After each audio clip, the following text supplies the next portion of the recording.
Dicen que un pueblo que no conoce su historia no puede comprender el presente ni construir el porvenir. Esta es una suerte que muy pocos tienen de conocer, pues ante lo visible de la modernidad y lo tecnológico, nos olvidamos verdaderamente de quienes hicieron posible contar con el esfuerzo y la tenacidad que permitieron, por ejemplo, que una montaña se convirtiera en un pueblo rico en agricultura y lleno de gentes cálidas, amables y trabajadoras. La historia de Génova en particular tiene tanto que contar que por fortuna aún prevalecen testigos de esos hechos políticos que fueron capaces de darle forma y vida a este terruño llamado Génova, en recordación de la hermosa ciudad de Italia que recibió el primer aliento y acarició las primeras sonrisas de Cristóbal Colón. Tan distante de su capital Armenia por encontrarse en el extremo sur del Quindío, pero tan cercana a la calidez de sus gentes, este bello pueblito paisa del Quindío tiene entre los suyos a un habitante que con su andar pausado y reflexivo posee la memoria viva y prodigiosa de quien fuera el primer gestor de la paz, el progreso y el trabajo, como lo reza el lema del escudo de este municipio cordillerano.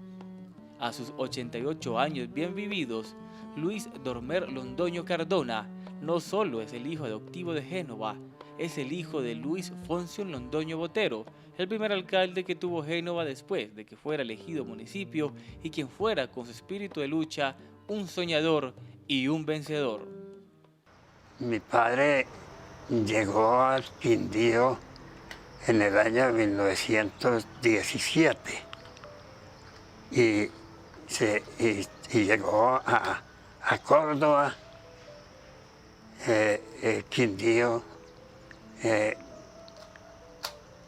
cuando apenas era una población incipiente, era simplemente una vereda.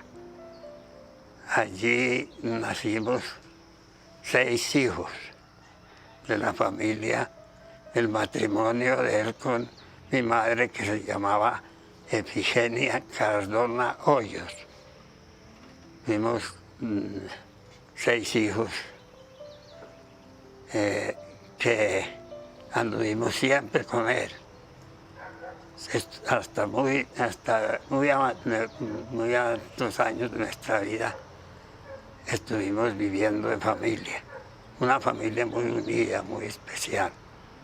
Antes de que Luis Foncio Londoño fuera nombrado como el primer mandatario de esta municipalidad, vivió en Córdoba, otro pueblo del Quindío en el que sembró con creces su actividad como comerciante al poseer varias fincas, entre ellas la muy conocida La Miranda. Con esta labor hizo su patrimonio económico y la buena vida hizo parte de una familia sustentada en el respeto por los demás y las buenas costumbres. A Luis Fonsion, la vida le sonrió tanto que no fue hasta una crisis en 1928, donde la tristeza vino a vivir a su lado. Como siempre suele pasar en las adversidades, pronto el destino estaba a punto de enseñarle que su futuro no iba a estar precisamente al lado de predios, matas y yuca. Él ya era un funcionario, ya había sido funcionario porque él fue corregidor en Córdoba, ¿no? La corregiduría de Córdoba. Y por alguna circunstancia vivíamos en una finca de un primo hermano, sobrino de mi padre, y pues no daba el resultado el negocio, una finca en compañía, y entonces él le pidió a un pariente que tenía entonces un alto cargo en el departamento de Caldas, era secretario de gobierno, un pariente que se llamaba Braulio Botero Londoño. Y él, como apenas había empezado el municipio de Génova, lo fundaron, entonces le dijo que si él quería ser alcalde de Génova. Y pues no tenía otra opción mejor sino irse a Génova de alcalde. Y llegó a Génova en 1937, en el mes de abril de 1937, y allí empezó su labor como alcalde. Parece que hizo una gran labor porque era un pueblo pequeño y un poco desordenado, no tenía ningún servicio, ni acueducto, ni alcantarillado, ni luz eléctrica. Claro que la luz eléctrica sí no fue obra de él, porque eso fue muchos años después. Y hizo una gran labor reconocida por el pueblo en su mayoría, sin distingo de partidos políticos entonces que estaban tan delimitados. Y eso hizo una gran labor en Córdoba. Entonces, él llegó por conducto de esa persona a ser el alcalde de Génova, el primer alcalde. En el año 1937, la Asamblea de Caldas, a través de la ordenanza número 10, aprueba la creación del nuevo municipio con los siguientes linderos: por el río Lejos hasta las desembocaduras de la quebrada La Maicena y de aquí hacia arriba hasta su nacimiento, de este punto hasta la cordillera central y de esta hacia el sur hasta los límites con el departamento del Valle. Con este mandato vino también la primera designación de su padre, que junto a sus hijos, como parte de una familia siempre unida que procuró mantener, llegaron a este municipio montados a caballo y con los corotos llevados en mulas. Llegamos de allá de esa finca donde vivíamos, llegamos a caballo por un sitio por allá, pues pasando por Pijao y pasando por un sitio que se llama el Cedral, me parece que es, sí. Por el Cedral, por ahí por entre unos caminos pantanosos y terriblemente malos, sí. El nuevo mandatario comenzó su labor política ganándose 50 pesos. Así ejerció su mandato con autoridad y suma responsabilidad social. Tanto que uno de los decretos que fueron expedidos por Luis Fonsion tenía que ver con la prohibición de portar machetes a la hora de hacer el mercado o de irse a tomar una cerveza en las tiendas del pueblo. Ese fue un decreto porque entonces la mayoría pues, de la gente del campo salía a hacer su mercado y la costumbre de entonces, y creo que hasta ahora, era cada 8 días tomarse sus cervezas en las tiendas, en los cafés, etc. Entonces, como casi siempre estaban armados, llegaban con sus machetes, él dictó un decreto en que no podían circular con armas de ninguna especie. Tenían que dejarlas guardadas, cuando salieran para las fincas se entregaban y la policía estaba vigilante a que eso se cumpliera. Entonces se evitaron muchos conflictos, muchas reyertas entre los campesinos. Su convicción de que estaba en el poder para hacer cumplir la ley y proteger a los genoveses como su otra familia, lo hicieron tener un lema de gobierno que promulgó a viva voz hasta su muerte. Mi padre decía siempre, yo tengo que establecer un gobierno en el que no se pueda implantar de que la ley es un perro que no muerde sino a los de rana. En mi alcaldía, mientras yo sea el alcalde, eso no va a poderse cumplir. Para ese entonces, la naciente Génova, el noble pueblo amable, el bello rincón quindiano se abría paso entre las montañas elevadas y con una perpetua limitante de ser una tierra que no podía extenderse más allá. Aún así, el progreso no dejó de ser una meta clara de su gestión. Desde esos tiempos de bonanza cafetera, el habitante de Génova se caracterizó por la solidaridad y el buen trato. La imparcialidad de Luis Fonsion sirvió para crear confianza, eficiencia, sensibilidad y compromiso. Entonces sí, había la plaza, la que llamaban la calle Riala, y que pues era ahí donde estaban los cafés y los almacenes de Jesús Giraldo y otros, y estaba una finca, un granero y compra de café de don Miguel Yepes. Ese era más o menos, era un pueblo más bien pequeño, no, no había mucho para donde hacerlo crecer, creo que todavía tampoco han encontrado para dónde extenderlo mucho. Entonces, pero él se propuso mejorar, pero con una cosa muy especial. La gente que yo he conocido más sociable y más acogedora en el tiempo que llevo de vida. Qué gente tan extraordinaria fue la de Génova. Era, y yo creo que sigue siendo, porque fue integrada por gente muy especial. Entonces, pues no era tan difícil manejar el pueblo, porque eran muy unidos. No había muchas rencillas entre liberales y conservadores. Él siempre decía que ahí, cuando se era autoridad, se perdía la política. No podía estar en representación de ningún partido, porque si se es autoridad, si es un servidor público, tiene que ser para toda la comunidad. Tenía unos principios sumamente elevados sobre lo que era el manejo de las leyes aplicadas a la población. Imparcialidad absoluta.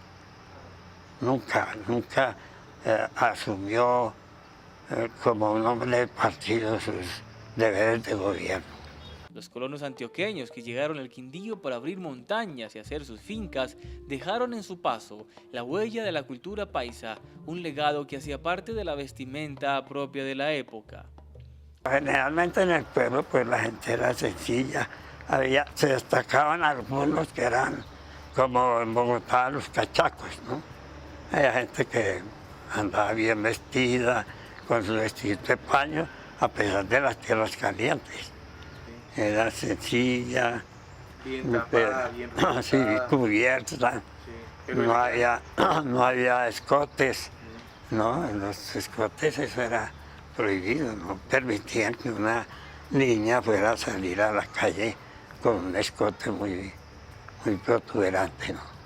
El desayuno, casi siempre con calentado de frijoles y chocolate, no podía faltar.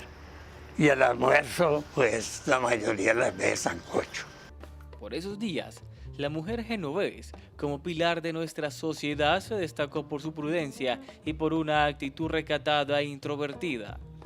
Era la mujer del común, que poco participaba en fiestas, o la chapolera con su vestido colorido y vistoso, que no contrastaba con su manera de ser. Un grupo de jovencitas muy hermosas ahí en Génova, sí, de mucho espíritu cívico, pero poco se integraban a las fiestas porque entonces allá no se acostumbraba a que hubiera unas fiestas donde las niñas fueran a bailar. Eso era vedado para las jovencitas.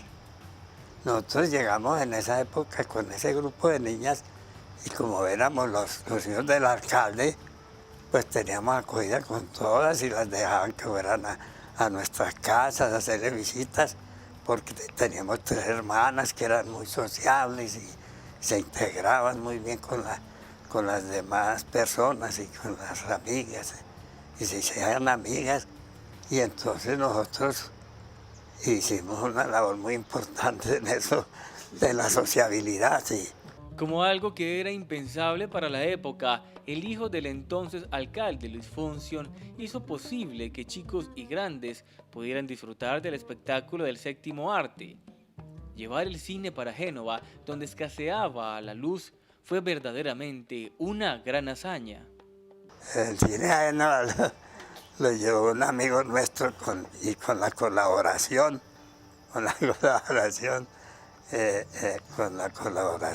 que le dimos, pudo llevar el cine a Génova. No, forma pues no, claro que era una proyectora muy buena, muy especial, pero en Génova no había luz.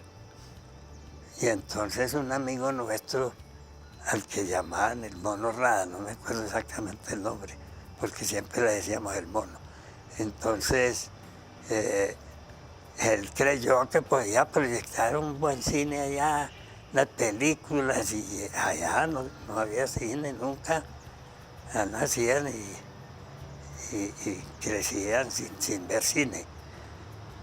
Entonces él le dio una idea fantástica de llevar el cine a Génova.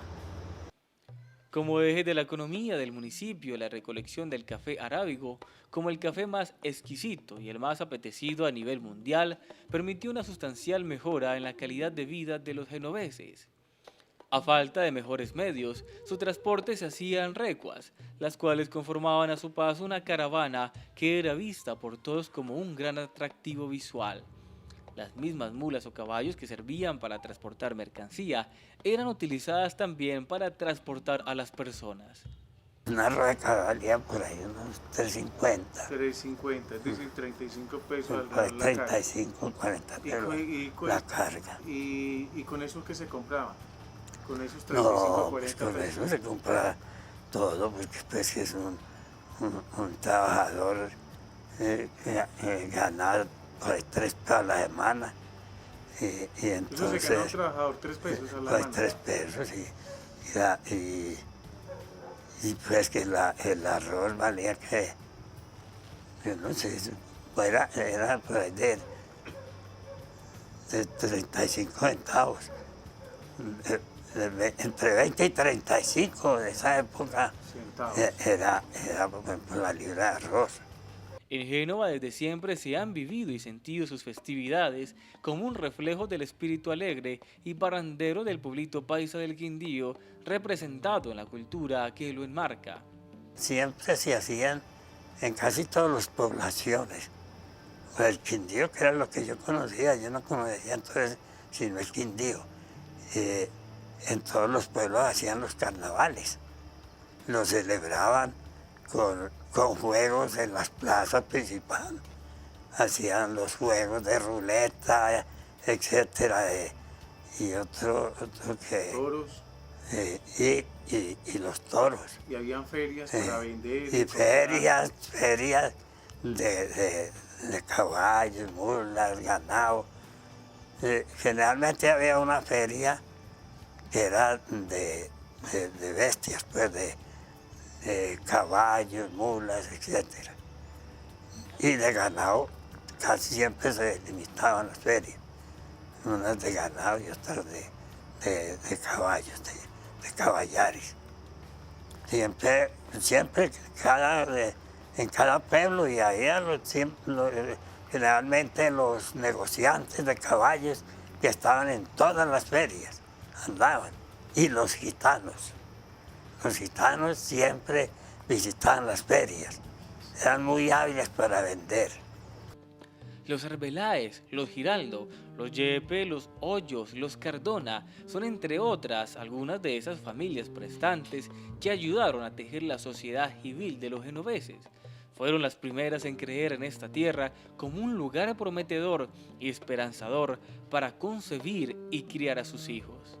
Me acuerdo de Luis Gonzaga Cardona, que tenía un negocio de telas y sastrería.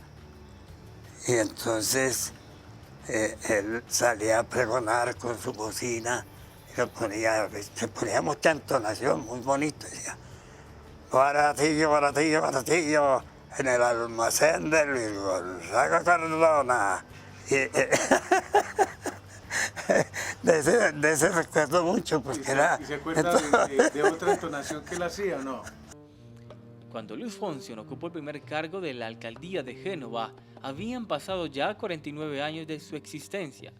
Luis Dormer tenía para entonces 16 años y el último aliento de vida que tuvo su padre fue en el año de 1960. Bueno, yo el pueblo de Génova, que tengo tan gratos recuerdos de mi juventud, lo llevo y lo llevaré siempre en mi corazón, porque en ninguna otra parte tuvimos tanta acogida y tanta amistad, tanto cariño como en el pueblo de Génova. Yo creo que hoy debe primar ese sentimiento y esos sentimientos que entonces había. Y si es así, que sigan conservando esas virtudes de entonces. Hoy, cuando Génova ha celebrado ya sus 106 años de creación, Luis Dormer permanece al lado de su esposa Lucrecia, la misma que se complace de tener un esposo íntegro y honorable, tal cual como lo fue su suegro, y quien lo acompaña en el relato de estas remembranzas colmadas de historia patria, de testimonios de progreso y de amor cívico hacia este pueblito paisa del Quindío, afincado en las buenas costumbres. Mientras sus habitantes continúan siendo testigos del progreso y de los significativos avances en materia económica y de infraestructura que viene logrando su alcalde Yondir Grisales, Luis Dormer, en cambio, se quedará disfrutando de lo más preciado que aún Dios le regala y conserva, su perfecta memoria, pues dicen que es ella el único paraíso del que no podemos ser expulsados, y ese paraíso, para Luis Dormer, se llama Génova. Yo quiero saludar a todo ese pueblo que es como si fuera mi pueblo. Yo lo llevo en mi corazón y todos los recuerdos los mantengo latentes. Y quiero decirle a ese pueblo que siga como es, como está, y que yo le auguro lo mejor, el mayor progreso, y que sea la representación del Quindío como pueblo paisa.